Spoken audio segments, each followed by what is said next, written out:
তোমরা যারা ক্যালকাটা ইউনিভার্সিটিতে 5th সেমিস্টারে পড়ছো, বিভিন্ন সাবজেক্টে অনার্স পড়ছো এবং ইতিহাস সাবজেক্টটি তোমাদের পাস পেপার হিসাবে পড়তে হচ্ছে, অর্থাৎ মাইনর পেপার হিসাবে পড়তে হচ্ছে।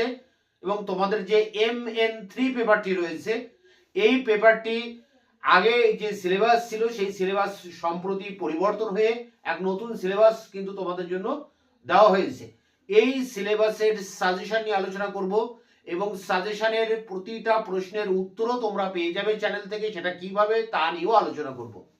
এছাড়া তোমরা যারা 5th সেমিস্টার পাশে বা জেনারেল হিসেবে পড়ছো এবং ইতিহাস সাবজেক্টটি তোমাদের MDC পেপার হিসেবে রয়েছে, তোমাদের ক্ষেত্রেও MN3 হিসেবে পেপারটি পড়তে হচ্ছে। অর্থাৎ যারা ইতিহাস জেনারেল বা পাশে পড়ছো তাদেরও MN3 পেপারটি পড়তে হচ্ছে, এবং যারা অন্য কোনো সাবজেক্টে অনার্স পড়ছো কিন্তু ইতিহাস সাবজেক্টটি পাশে পড়তে হচ্ছে, তাদের ক্ষেত্রেও MN3 পেপারটি পড়তে হচ্ছে। এই উভয়দের ক্ষেত্রেই যে পেপারটি রয়েছে MN3, সেই পেপারটির নতুন নাম দেখো কি রয়েছে, প্রাচীন ভারতের ইতিহাস। এই সময়টা শুরু হচ্ছে 300 খ্রিস্টপূর্বাব্দ থেকে 750 খ্রিস্টাব্দ পর্যন্ত এই নতুন পেপারটি রাখা হয়েছে। এর আগে কিন্তু ছিল এই 750 পরে, অর্থাৎ 750 খ্রিস্টাব্দের পর থেকে 1200 খ্রিস্টাব্দ পর্যন্ত, যাকে আমরা বলি আদি মধ্যযুগ। এই আদি মধ্যযুগের ইতিহাস কিন্তু ছিল, কিন্তু বর্তমানে এটা পরিবর্তন করে তোমাদের নতুন সিলেবাস দেওয়া হয়েছে প্রাচীন ভারতের ইতিহাসের 300 খ্রিস্টপূর্বাব্দ থেকে 750 খ্রিস্টাব্দ। তা দেখো, প্রাচীন ভারতের ইতিহাস শুরু হয়েছে 300 খ্রিস্টপূর্বাব্দেরও আগে থেকে।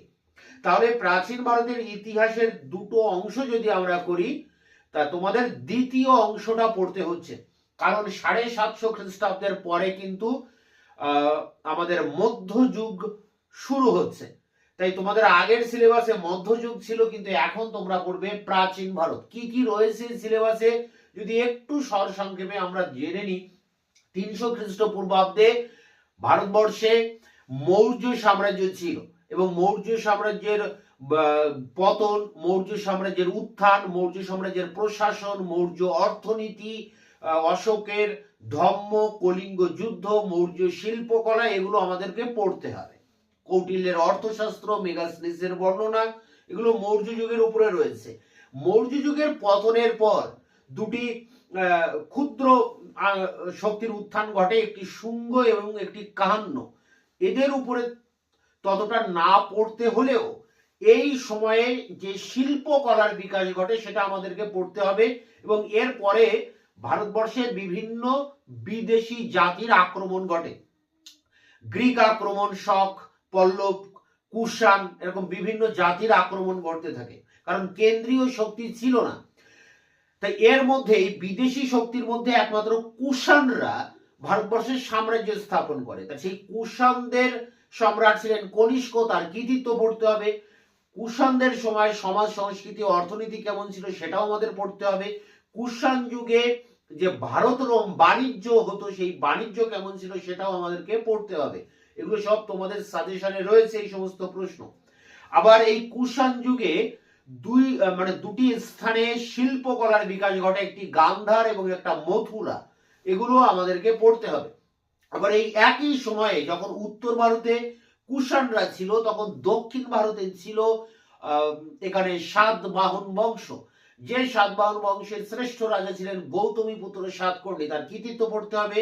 আর এই সাতবাহনদের সাথে সংঘর্ষ বা যুদ্ধ লেগে থাকতো বিদেশি শক জাতির। এই শক সাতবাহন সংঘর্ষের ইতিহাস আমাদের পড়তে হবে। শক রাজা, এখানে রুদ্র দামন, তার জুনাগড় প্রশস্তি বা রুদ্র দামনের কৃতিত্ব, এগুলো আমাদেরকে পড়তে হবে। এরপরে ভারতবর্ষে আসছে গুপ্ত সাম্রাজ্য।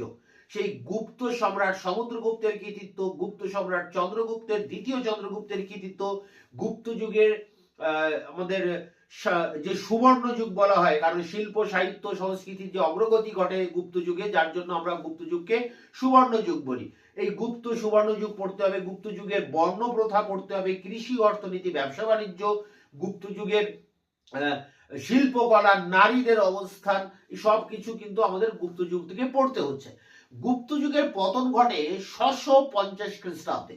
তা 650 এখানে রয়েছে 750, এখনো 100 বছর আমাদেরকে পড়তে হচ্ছে। তা গুপ্ত সাম্রাজ্যের পতনের পর বিভিন্ন আঞ্চলিক শক্তির উত্থান ঘটে। এর মধ্যে কনৌজকে কেন্দ্র করে হর্ষবর্ধনের উত্থান ঘটে। থানেশ্বরের মৌঘরী বংশের পুষ্যভূতি বংশের হর্ষবর্ধন, তার হর্ষবর্ধনের উত্থান মানে তার কৃতিত্ব পড়তে হচ্ছে। একই সময়ে বাংলাদেশে শশাঙ্কের উত্থান হয়, তারও কৃতিত্ব পড়তে হচ্ছে। আবার হর্ষবর্ধন এবং শশাঙ্কের মৃত্যুর পর বা বাংলাদেশে শশাঙ্কের মৃত্যুর পর প্রায় 100 বছর, শশাঙ্কের মৃত্যু হয় 634 বা 31 নাগাদ, তারও পরে 100 বছর ধরে প্রায় 750 খ্রিস্টাব্দ নাগাদ বাংলাদেশে কোনো রাজা ছিল না। এ সময় জোর জার মুলুকতার হয়ে ওঠে। ফলে এই সময় বাংলাদেশে একটা অরাজক অবস্থা চলে যার নাম মাৎস্য ন্যায়। এই মাৎস্য ন্যায়ের অবসান ঘটিয়ে 750 খ্রিস্টাব্দে গোপাল বাংলাদেশের সিংহাসনে আসেন। ঠিক সেই জায়গায় 750 আমাদের সিলেবাস শেষ হচ্ছে। তো সিলেবাসের এই ছিল একটা সার সংক্ষেপ। এখন এই সিলেবাসের উপরে তোমাদের 75 নম্বরের পরীক্ষা হবে। 20 নম্বরের প্রশ্ন দুটি লিখতে হবে, 4টি পরীক্ষায় আসবে, 4টির মধ্যে দুটি লিখতে হবে, 40 নম্বর। আর 10 নম্বরের প্রশ্ন পরীক্ষায় 4টি আসবে, দুটি লিখতে হবে, 20 নম্বর, 40 20 60। আর 5 নম্বরের প্রশ্ন 6টি পরীক্ষায় আসবে, 3টি লিখতে হবে, 15 নম্বর। এই 75 নম্বরের পরীক্ষা হবে। এখন এই 75 নম্বরের যে সাজেশন, তোমরা সাজেশন বিভিন্ন জায়গা থেকে পেয়েছো, কিন্তু সাজেশনের প্রতিটা প্রশ্নের উত্তর আমি চ্যানেলে প্রোভাইড করেছি। প্রতিটা প্রশ্ন ধরে ধরে আমি একটার পর একটা ভিডিও ক্লাসের ভিতর দিয়ে এবং তার উত্তরও সেই ভিডিওর মধ্যে দিয়ে তোমাদের সামনে তুলে ধরেছি। প্রতিটা প্রশ্নের উত্তর দেওয়া রয়েছে। তোমরা ইউটিউবে যে সার্চ বার রয়েছে সেখানে সাজেশনের কোশ্চেন গুলো বাংলায় লিখে সার্চ করলে আমার দেওয়া ভিডিও অ্যান্সার পেয়ে যাবে। যদি খুঁজে না পাও, আমার হোয়াটসঅ্যাপ নাম্বার দেখো 8327540655 নাম্বার। এই নাম্বারে হোয়াটসঅ্যাপ করলে আমি উত্তরের লিঙ্ক তোমাদেরকে শেয়ার করতে পারি। যদি উত্তর খুঁজে না পাও তবেই তোমরা এখানে হোয়াটসঅ্যাপে জানাবে, আমি তোমাদের উত্তরের লিঙ্ক পাঠিয়ে দেবো। এছাড়া এই ভিডিওর যে ডেসক্রিপশন বক্স, সেই ডেসক্রিপশন বক্সেও ক্লিক করলে তোমরা একটা প্লে লিস্ট পাবে। সেই প্লে লিস্টের মধ্যে তোমাদের সাজেশনের সমস্ত 20, 10 এবং 5 নম্বরের প্রশ্নের উত্তর আমি দিয়ে দিয়েছি। তোমাদের সাজেশনের সমস্ত প্রশ্ন তো বটেই, এবং এই যে সিলেবাস 300 থেকে 750, এটা অনার্সদেরও সিলেবাস রয়েছে। এই সিলেবাসের আরো অনেক প্রশ্ন, মানে টোটাল সিলেবাসকে কভার করে তোমাদের সাজেশন ছাড়াও আরো অতিরিক্ত অনেক প্রশ্নের উত্তর কিন্তু এখানে দেওয়া রয়েছে।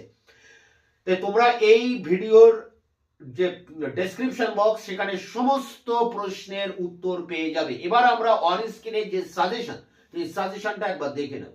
CU history minor 5th semester MN3 suggestion 2026। এখানে 20 নম্বরের প্রশ্ন দুটি লিখতে হবে এবং 10 নম্বরের প্রশ্ন দুটি লিখতে হবে। এই 60 নম্বর কমন পেতে তোমরা এই 10টি প্রশ্ন অবশ্যই দেখে যাবে। এই টপ 10 কোশ্চেনের মধ্যে সমস্ত প্রশ্ন কমন পেয়ে যাবে। প্রথম প্রশ্ন, অশোকের ধর্মের মূল বৈশিষ্ট্যগুলি আলোচনা করো। পরেরটি, মৌর্য সাম্রাজ্যের পতনের কারণগুলি লেখো। এই দুটোর একটি পরীক্ষায় আসবে। পরেরটি, কুষাণ সম্রাট কনিষ্কের কৃতিত্ব আলোচনা করো। এটা একটাই পরীক্ষায় আসতে পারে। পরেরটি দেখো, গুপ্ত সম্রাট সমুদ্রগুপ্তের কৃতিত্ব লেখো।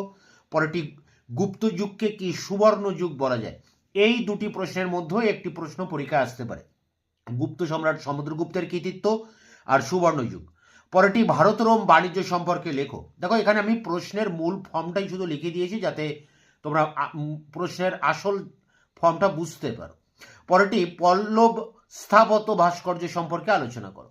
পরেরটি, ভারতের সামন্ততন্ত্রের উত্থান সম্পর্কে বিতর্ক আলোচনা করো।